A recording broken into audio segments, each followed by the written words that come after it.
अस्सलाम dear students, आज हम पढ़ेंगे कोऑर्डिनेशन केमिस्ट्री को आगे बढ़ाते हैं। इस पे मैंने ऑलरेडी बहुत सारे वीडियोस कर रखे हैं इस चैनल के अंदर, आप लोग देख सकते हैं। आगे बढ़ाते हैं उस सीरीज़ को और आज हम पढ़ेंगे वार्नर थ्योरी। तो वार्नर थ्योरी जो है वो अगर मैं सबसे पहले जिसने कोऑर्डिनेशन केमिस्ट्री पे काम किया था उसका नाम लेना चाहूँ तो वो क्या है, एल्फ्रेड वार्नर। वार्नर ने एक थ्योरी पेश की जिसको हम बोलते हैं वार्नर थ्योरी, और कोऑर्डिनेशन केमिस्ट्री की बुनियाद जो है वो भी आप लोगों के पास किसने रखी, वार्नर ने रखी उस थ्योरी की बुनियाद पर। और इसने नोबेल प्राइज़ जो है वो भी लिया था 1913 में। तो आइए देखते हैं ये थ्योरी कहती क्या है हमसे। तो सबसे पहले ये थ्योरी हमसे ये कहना चाहती है कि हमारे पास जो सेंट्रल मेटल एटम है, देखिए ये आप लोगों के पास सेंट्रल मेटल एटम है, ये आप लोगों के पास जो है वो 2 टाइप्स ऑफ वैलेंसीज जो है वो रखते हैं। कितने types of valency? 2 types of valency. यानी सेंट्रल मेटल एटम जो है वो असल में कितने टाइप ऑफ वैलेंसीज रखते हैं? 2 टाइप्स ऑफ वैलेंसी। एक को हम कहते हैं हमारे पास, एक को हम कहते हैं प्राइमरी वैलेंसी, एक को हम क्या बोलते हैं? प्राइमरी वैलेंसी बोलते हैं, और उसको प्रिंसिपल वैलेंसी भी बोलते हैं। और दूसरे को जो है ना हम बोलते हैं सेकेंडरी वैलेंसी, इसको हम ऑक्सिलरी वैलेंसी भी बोलते हैं। हमारे पास जो प्राइमरी वैलेंसी है, आप लोगों को यहाँ पर करेक्टरिस्टिक ऑफ सेकेंडरी वैलेंसी देखें। प्राइमरी वैलेंसी को मैं थोड़ा सा आप लोगों के सामने ये एक्सप्लेन करने की कोशिश करता हूँ। तो वो कुछ यूँ है कि हमारे पास, अब देखें इधर आप लोग, तो हमारे पास देखिए मेटल जो है, मेटल के ऊपर फॉर एग्जांपल +1 ऑक्सीडेशन स्टेट है। अब देखिए कोई तो X एक किस्म का नेगेटिव चार्ज स्पीशी होगा जो इस पॉजिटिव चार्ज को क्या कर रहा होगा, सेटिस्फाई कर रहा होगा। तो ये जो आयनाइजेबल वैलेंसी है इसको हम क्या बोलते हैं? Primary valency. अब एक और वैलेंसी जो है वो मेटल, यानी एक और वैलेंसी जो है वो मेटल और लीगेंड के दरमियान है, जिसमें लीगेंड ने इलेक्ट्रॉन डोनेट किए हुए हैं किसको? मेटल को। तो इसको हम क्या बोलते हैं? Secondary valency. अब जो ऑक्सीडेशन स्टेट को सेटिस्फाई कर रहा है, यानी आयनाइजेबल जो वैलेंसी है वो क्या है? प्राइमरी वैलेंसी, जो कि आयनाइजेबल भी हैं, और हमेशा वो एनायन जो है वो सेकेंडरी वैलेंसीज जो है वो सेटिस्फाई कर रहा होगा मेटल का। अब देखें यहाँ पर आप लोगों के पास देखिए characteristic of secondary valency characteristic क्या होगी। तो in modern terminology the secondary valency of, अब देखिए ये इसको मैं पढ़ रहा हूँ। In modern terminology the secondary valency of metallic atom in a complex compound is equal to the coordination number. अभी मैंने बात कर दी कि आप लोगों के पास देखें मेटल है, अब मेटल के अंदर कितने लीगेंड ने इलेक्ट्रॉन जो है वो डोनेट किए हैं, इसका मैंने ऑलरेडी इसके ऊपर वीडियो बनाई हुई, आप लोग देख सकते हैं। उसको हम कोऑर्डिनेशन नंबर्स बोलते हैं। तो असल में जो सेकेंडरी वैलेंसी है वो कोऑर्डिनेशन नंबर को सेटिस्फाई कर रहा है। दूसरी तरफ secondary valency of metal satisfy either by anion और बाय न्यूट्रल मॉलिक्यूल्स एलोन और by anion and neutral molecules both. देखें मेटल जो है, मेटल की जो सेकेंडरी वैलेंसी है वो लीगेंड के ऊपर नेगेटिव चार्ज हो सकता है। ये लीगेंड जो है जिसने सेकेंडरी वैलेंसी सेटिस्फाई की हुई है, ये न्यूट्रल भी हो सकता है। ये लीगेंड जो है वो नेगेटिव चार्ज भी हो सकता है। ये लीगेंड जो है, यानी ये सेकेंडरी वैलेंसी नेगेटिव चार्ज भी हो सकती है, ये सेकेंडरी वैलेंसी पॉजिटिव चार्ज भी हो सकती है, ये सेकेंडरी वैलेंसी आप लोगों के पास न्यूट्रल भी हो सकती है। आगे देखते हैं। फॉर एग्जांपल एनाइन जो हैं, अब देखिए आप लोग देख रहे हैं एनाइंस जो हैं, यहाँ पर देखिए 4KCN, यहाँ पर FeCN2 और 4KCN FeCN। The secondary valency of Fe atom is 6 and is satisfied by 6 negative anions.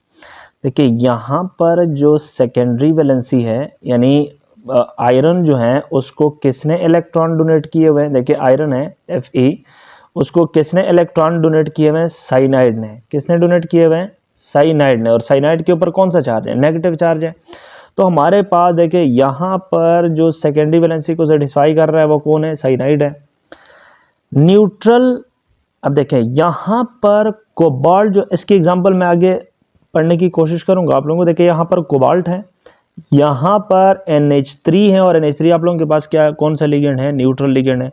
तो कोबाल्ट की जो सेकेंडरी वैलेंसी है वो कौन सेटिस्फाई कर रहा है, देखिए यहाँ पर न्यूट्रल अमोनिया जो है वो सेटिस्फाई कर रहा है। आगे देखें न्यूट्रल प्लस एनाइंस, देखें यहाँ पर आप लोगों के पास NH3, 5 NH3 कोबाल्ट को की सेकेंडरी वैलेंसी सेटिस्फाई कर रहा है, और एक क्लोराइड आइन यानी एक नेगेटिव आइन सेटिस्फाई कर रहा है सेकेंडरी वैलेंसी को, और एक न्यूट्रल स्पीशी जो है वो कोबाल्ट की सेकेंडरी वैलेंसी को क्या कर रहा है, सेटिस्फाई कर रहा है। तो अभी मैंने कहा कि सेकेंडरी वैलेंसी के लिए शर्त न्यूट्रल नहीं है, नेगेटिव भी हो सकता है, पॉजिटिव भी हो सकता है, और न्यूट्रल भी हो सकता है। तो आप लोगों के पास लीगेंड्स जो हैं, लीगेंड्स असल में ये लीगेंड्स जो हैं ये असल में क्या सेटिस्फाई कर रहे होते हैं, आप लोगों के पास सेकेंडरी वैलेंसी को सेटिस्फाई कर रहे होते हैं। और जो सेकेंडरी वैलेंसी है वो हमेशा अब देखिए जो सेकेंडरी वैलेंसी, अब देखिए इसको मैं सेकेंडरी वैलेंसी बोल रहा था, ये हमेशा कोऑर्डिनेशन स्फेयर के अंदर ही रहेगी, यानी सेकेंडरी वैलेंसी जो है वो कोऑर्डिनेशन स्फेयर के अंदर रहेगी। अलबत्ता जो प्राइमरी वैलेंसी है वो हमेशा कोऑर्डिनेशन स्फेयर के बाहर रहेगी। तो आप लोग देख सकते हैं ये क्लोरीन जो है, यहाँ पर जो 2 क्लोरीन अटैच हैं वो सेकेंडरी वैलेंसी है, 1 क्लोरीन और 5 अमोनिया जो अटैच हैं वो क्या है, ये जो है हमारे पास प्राइमरी सेकेंडरी वैलेंसी है। आगे देखते हैं। अब देखें ये एक बेहतरीन एग्जाम्पल है वार्नर थ्योरी को समझने के लिए। देखिए यहाँ पर कोबाल्ट के ऊपर ऑक्सीडेशन स्टेट कितना है, +3 चार्ज है। अब +3 को अगर हम देखें तो यहाँ पर 3 क्लोराइड आइंस जो हैं वो किसको सेटिस्फाई कर रहे हैं, कोबाल्ट की +3 चार्ज को। अब कोबाल्ट की +3 चार्ज को कौन सेटिस्फाई कर रहा है, क्लोरीन सेटिस्फाई कर रहा है। यानी यहाँ पर जो 3Cl नेगेटिव आइन है वो हमारे पास कोबाल्ट की +3 चार्ज को क्या कर रहा है, सेटिस्फाई कर रहा है। तो हमारे पास ये जो 3 क्लोरीन आयन है ये हमारे पास कौन सी वैलेंसी है, प्राइमरी वैलेंसी है। अब मैं जब भी इस कॉम्प्लेक्स को वाटर के अंदर ऐड करूंगा,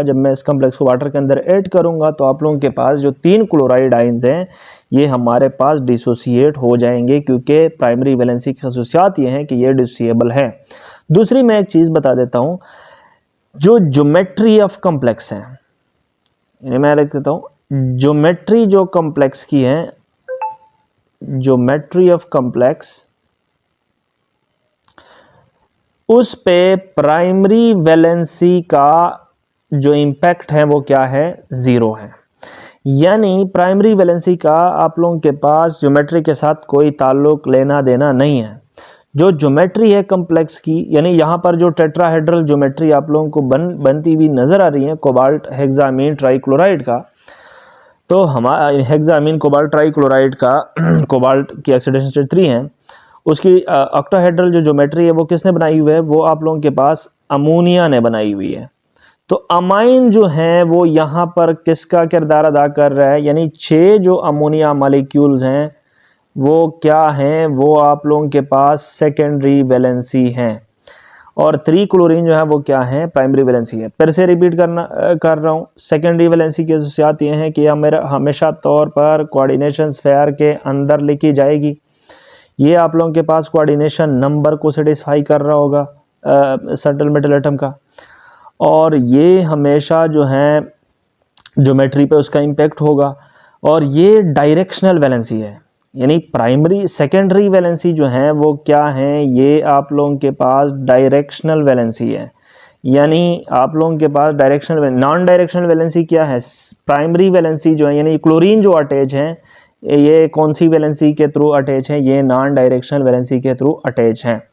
तो हमारे पास ये जो बेहतरीन एग्जांपल है, इससे आप लोगों को आई होप समझ आ गया होगा कि what is primary valency and what is secondary valency, और इसके दरमियान जो है आप लोगों को डिफरेंशिएशन भी नज़र आया होगा कि प्राइमरी वैलेंसी डिसोसिएट कर जाती है, सेकेंडरी वैलेंसी नहीं होती। प्राइमरी वैलेंसी का जो है वो आप लोगों के पास ज्योमेट्री पे कोई इम्पैक्ट नहीं होता, वाइल सेकेंडरी वैलेंसी ज्योमेट्री बनाती है। और हमारे पास प्राइमरी वैलेंसी जो है वो डिसिएट कर जाती है, वाइल सेकेंडरी वैलेंसी जो है वो प्राइमरी वैलेंसी सिर्फ ऑक्सीडेशन स्टेट को सेटिस्फाई कर रहा है, सेकेंडरी वैलेंसी कोऑर्डिनेशन नंबर को सेटिस्फाई कर रहा है। तो that's all for Warner theory. Thank you for watching.